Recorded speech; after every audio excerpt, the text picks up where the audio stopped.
This fellow, who was destined for this but did not know it, Jack, went to college for a year and then dropped out.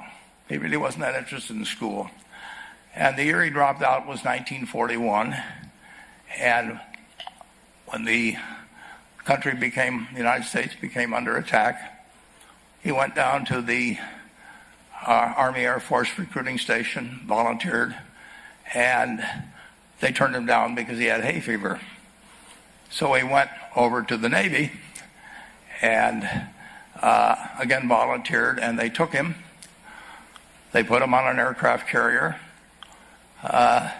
He flew small flight airplanes during World War II, got 2 distinguished flying crosses from the Navy, and then he came back to the Midwest. So now we've got a young guy.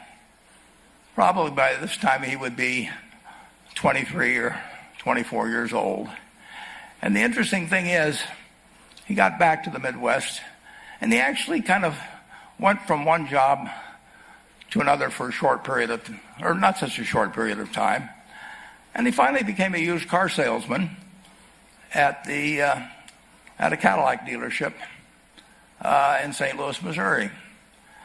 And at age 35, having moved up in the organization, the sales organization, he said to his boss, could I go into car leasing business with you?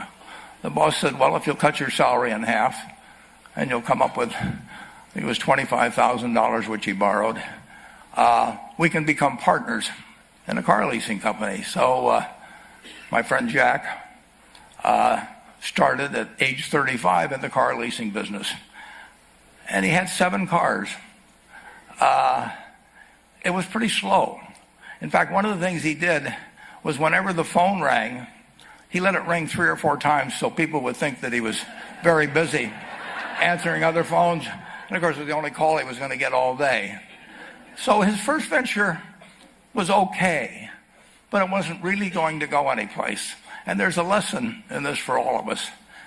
At age 40, he decided, with 17 vehicles, 17 cars, he was going to go into competition in the rent-a-car business. So now he's taking on Hertz and Avis and National and people like that who have hundreds and hundreds of thousands of cars.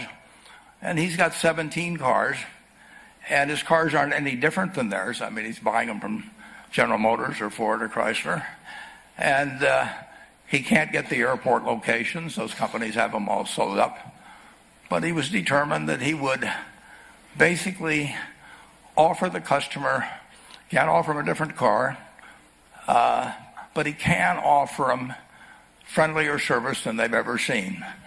And so he started a company. He named it after the battleship that he'd flown from in the Pacific, which was the USS Enterprise. And he died about a year and a half ago.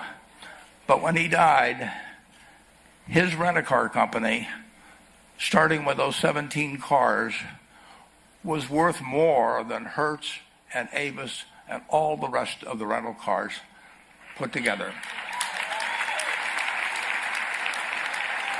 The man's name was Jack Taylor, and his son, Andy Taylor, is a good friend of mine, runs the business now.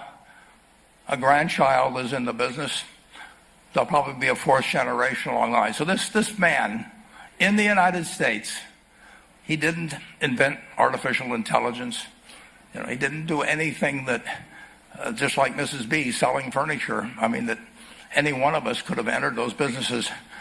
But he lived by the creed, basically, of delighting his customers and working with people and establishing the relationship with them so that they in turn would want to delight the customers. He couldn't go out there and take care of every rental car possibility, but he learned how to project himself and his attitude toward his fellow man and his desire to make a friend out of every customer, he managed to take very ordinary cars and turn them into this extraordinary business from virtually nothing. And it illustrates several points. One is, you don't necessarily get it right exactly right the first time. I mean, the car leasing business, basically you were competing on the cost of money to finance cars, and it's very hard to delight a customer when you just give them the car and tell them to send you a monthly check for 5 years and you'll be back at that time. So his talents were being wasted basically in that business. But at the age of 40, with all of that experience behind him, he found the golden key, and he took a very ordinary business and turned it into an absolutely extraordinary operation. And just like Mrs. B or Rose Blumpkin did with furniture. And he didn't worry about whether the Federal Reserve was going to tighten or ease. He didn't worry about whether the stock market was up or down yesterday. He didn't worry about the things he couldn't change, but he did focus on the one thing he could change, and that was the customer's experience. And I have seen the one that got away, Enterprise. I went down to Florida and tried to talk him into selling to Berkshire, and he was smart enough not to do it. Probably the value of the company has quadrupled since I made that visit. But he was smart enough to see that he would find that business. Henry Ford, as you may know, failed twice before he started the Ford Motor Company in 1903. I mean, the test isn't whether you get the greatest business idea in the world the first time out.